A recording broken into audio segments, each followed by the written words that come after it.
Hello bridge, कैसे हाल चाल। Hello मोहित, मैं ठीक हूँ। तुम बताओ। सब बढ़िया यार। और ये बताओ यार, ये चंद्रबाबू नायडू और स्टालिन का आजकल क्या चल रहा है एग्जैक्टली क्या चल क्या रहा अच्छा, है। जो पॉपुलेशन को लेके वो हाँ बयान दिया मतलब है। दो अदर मतलब आस पड़ोस की जो स्टेट्स हैं वो हाँ, आपस में ही अलग अलग क्या। तो क्या जानना है इसमें? पहले बयान बता दूं या फिर रीजन बता दूं क्यों बोला है? अरे बयान बताओ पहले। पहले बयान ये है, जो एग्जैक्ट कहा है स्टेटमेंट में आपको बता दूं जी। कि जो आंध्र प्रदेश ही नहीं, जो दक्षिण के स्टेट हैं, साउथ स्टेट्स, उसमें ज़्यादा से ज़्यादा बच्चे पैदा करें। ये स्टेटमेंट है चंद्रबाबू नायडू का।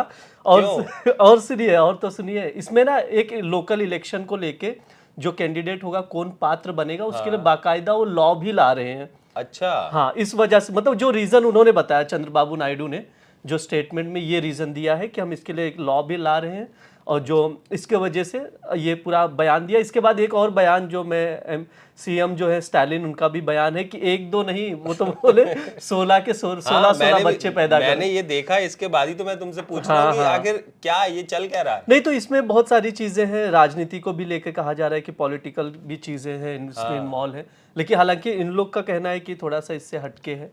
अरे जनसंख्या नियंत्रण के लिए इतने कानून लाए जा रहे हैं, इतनी बातें की जा रही हैं, और एक तरफ ये 16-16 बच्चों वाली बातें हैं, तो ये बहुत अलग नहीं तो है मतलब। आप देख लीजिए ना, जब आज़ाद हुआ था हमारा देश, हाँ तो जब पहली बार हमारा उसका जो कैलकुलेट किया गया तो 55 करोड़ जनसंख्या थी। अभी बहुत बढ़ गई। लेकिन आप साउथ और जो नॉर्थ है, दोनों कंपेयर करोगे तो नॉर्थ साइड, जैसे जो हिंदी पट्टी स्टेट्स है, हाँ उसकी जनसंख्या बहुत ज़्यादा बढ़ी। लेकिन साउथ में उतनी तेजी से जनसंख्या नहीं बढ़ी। इसका क्या रीजन है इसका।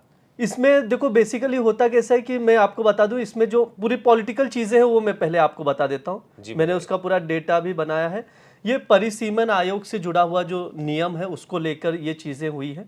क्योंकि जो नॉर्मली नियम जो रूल है इलेक्शन का, कि जहां पर पॉपुलेशन जो है 10 लाख होगी, वहां एक लोकसभा सीट होगी। एक लोकसभा तो सीट आप होगी। ये समझिए कि यूपी का पॉपुलेशन ज़्यादा है एज हाँ कम्पेयर टू आंध्र प्रदेश ले लो या तमिलनाडु, तो वहाँ सीट्स कम हो गई, हाँ। यहाँ ज़्यादा हो गई। तो ये राजनीति वाला मसला है, क्योंकि वहां से रिप्रेजेंटेटिव कम निकलेंगे, यहाँ और से यहाँ से ज्यादा। ज्यादा निकलेंगे। हाँ इसीलिए जब भी लोकसभा इलेक्शंस की जब बहुत सारी चर्चा होती है तो हाँ यूपी को सबसे ज्यादा टारगेट किया जाता है। हाँ, 80 सीटें हैं ना, आप हाँ सोचिए, यूपी हो गया, बिहार हो गया, यहाँ सीट्स ज्यादा है और हाँ। साउथ साइड कम है। तो इसलिए भी ये भी कहा जाता है कि यूपी बिहार में जिसकी मतलब केंद्र में, जिसने यूपी बिहार हाँ, जीत लिया उसने मतलब समझ लोकसभा लो जीत लिया। लोकसभा जीत लिया, उसी की सरकार बनेगी सेंट्रल में। तो हाँ ये रीजंस है उसके। मैंने कुछ सीट्स के भी निकाले थे, जो हिंदी पट्टी स्टेट्स हैं उसमें लोकसभा सीट्स जो है 225 है। अच्छा। यूपी में 80 है, बिहार में 40 है। अगर आप साउथ साइड कंपेयर करोगे तो हम लोग ने जो दो स्टेट लिए, मैं उसी का बता देता हूँ। एक आंध्र प्रदेश, जी। सोचो वहां पर 25 है, जहां पर चंद्रबाबू वहां के जो सीएम है, हाँ जिन्होंने बयान दिया। स्टालिन की बात करें तो तमिलनाडु के सीएम है, वहां पर 39 सीटें हैं। तो आप कंपेयर करिए, कहाँ 80 और 40, और कहाँ 39 और 25 सीटें। यूपी अगर देख लिया जाए अकेले तो वहां की तो 3 स्टेट मिला लो, अकेला हाँ, यूपी है तो हमारा। ये सब रीजंस है जो इतने ज्यादा मतलब जानबूझ के ये चीजें कही जा रही हैं। एक्चुअली रीजन यही है, लेकिन उसमें कुछ लोग जो उनके बयान से निकला कि जो बुजुर्गों की संख्या ज्यादा हो रही है, जवानों की कम हो रही है, माइग्रेशन ज्यादा हो रहा है, यूथ हाँ शहर की ओर जा रहे, ये रीजंस बताए। लेकिन एक्चुअली रीजंस ये पॉलिटिकल है, सीट्स का जो मसला है। तो ये इससे लगता है कि ये सब स्टेटमेंट से कुछ फर्क पड़ेगा या फिर अब लोग उस तरीके से देखेंगे। स्टेटमेंट्स का पता नहीं, क्योंकि वो जो लॉ ला रहे हैं बाकायदा हाँ लोकलाइजेशन में, जो लोकल इलेक्शन होता है, हाँ। अगर वहां पर आपको पात्र बनना है तो 2 से अधिक बच्चे होने चाहिए। अच्छा। तो अगर ये लॉ आ जाता है तो ऑब्वियस सी बात है कि अगर कोई चाहता है कि उसका बेटा या बेटी लोकल इलेक्शन में पात्र बने, उसमें हाँ चुनाव लड़े, तो इस केस में ऑब्वियस सी बात है कि ज़्यादा बच्चे प्रोड्यूस करने का सोचेंगे पेरेंट्स। तो ये चीज़ें मतलब वहाँ से ये चीज़ें निकल कर आ रही हैं। लेकिन अभी स्टेटमेंट से कितना फर्क पड़ेगा ये कहा नहीं जा सकता।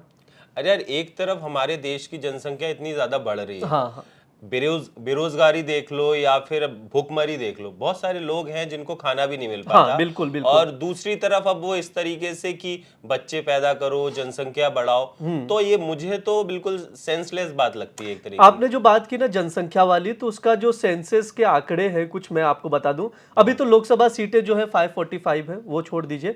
ये पॉपुलेशन को फिर कंट्रोल करने के लिए ही चीज़ें अलग अलग स्टेट्स मतलब अलग अलग जो है सेंट्रल में स्टेप्स भी लिए गए कि हम लोग पॉपुलेशन कंट्रोल भी करेंगे, लेकिन इसमें हुआ ये कि दक्षिण साइड जो है साउथ स्टेट्स वहां तो पॉपुलेशन कंट्रोल हो गया, लेकिन नॉर्थ साइड पॉपुलेशन कंट्रोल नहीं हुआ। इस अच्छा। वजह से यूपी बिहार ये सब साइड जनसंख्या तो ज्यादा है। यानी यूपी बिहार में ज्यादा पॉपुलेशन इस वजह से भी हुई कि यहाँ पे नियंत्रण नहीं था, वहां पे लोगों ने कंट्रोल कर हाँ, लिया लोगों ने कंट्रोल किया, इस वजह से जो पॉपुलेशन को लेकर डिफरेंसेस हैं वो क्रिएट हो गए। अच्छा, इसके इतिहास के बारे में कुछ बताइए, मतलब ये क्या चीजें हैं ये? कितने सीट्स बनेंगे कितने स्टेट में, तो ये परिसीमन आयोग का काम है। अच्छा। तो ये फर्स्ट टाइम जो हुआ था 4 बार टोटल गठित हो चुका है, 1952 में, 1963, 1972 में। फिर इंदिरा गांधी ने इस पर रोक लगा दिया था, हालांकि फिर अटल जी आए, अटल की सरकार आई, तो फिर से ये चीजें शुरू कर दी। तो अगर आम जनता को अगर हमें बताना हो तो ये परिसीमन है क्या एक्चुअल में? परिसीमन जैसे अभी मैं बताता हूँ, जैसे कोई एक चुनाव क्षेत्र है उसकी सीमा तय करना, बाउंड्रीज एक डिसाइड करना। कि सपोज 10 लाख का है, 10 लाख पॉपुलेशन है तो 1 लोकसभा सीट होगी, 20 लाख है तो 2 लोकसभा सीट होगी। तो ये बाउंड्रीज है, वो पॉपुलेशन के अकॉर्डिंग वो तो परिसीमन आयोग का परिसीमन आयोग करता है कि अगर एक जगह पे 20 या 22 लाख लोग हैं, हाँ, तो उसको 2 पार्ट में डिवाइड कर दो, हाँ, तो 2 सीट्स हो गई। एग्जैक्टली, तो ये ऐसे काम करता है। तो अभी जो रिपोर्ट भी है मैं बता दे रहा हूँ, इसमें जो सीट्स कैसे बढ़ेंगी, जो एक अनुमान है लगभग में, अगर ऐसा होता है जो मतलब परिसीमन आयोग के मुताबिक अगर जब वापस से ये बाउंड्रीज डिसाइड होंगी, तो जो यूपी की 80 सीटें हैं वो 128 हो जाएंगी, ये परिसीमन का है। अच्छा। और कर्नाटक की बात करें तो 28 सीटें जो है वो 36 हो जाएंगी।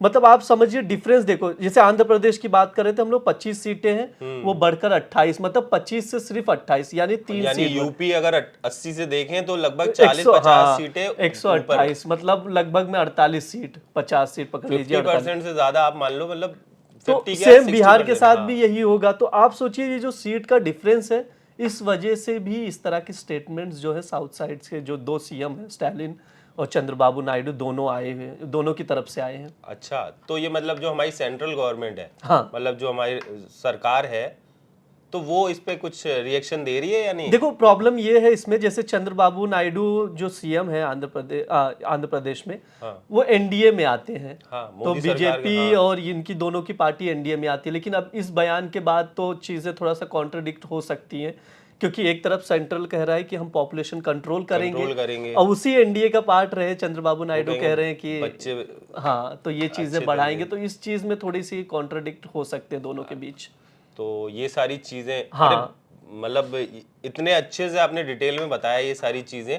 मुझे तो परिसीमन ही नहीं पता था कि किस तरीके से परिसीमन है या गवर्नमेंट किस तरीके से ये सारी चीजें देखती है। आपसे बात करके बहुत अच्छा लगा ब्रिज जी, शुक्रिया मोहित। इस तरीके की बातें आगे भी हम चर्चा करते रहेंगे और अलग अलग टॉपिक्स पे हम बात करते रहेंगे। बिल्कुल बिल्कुल।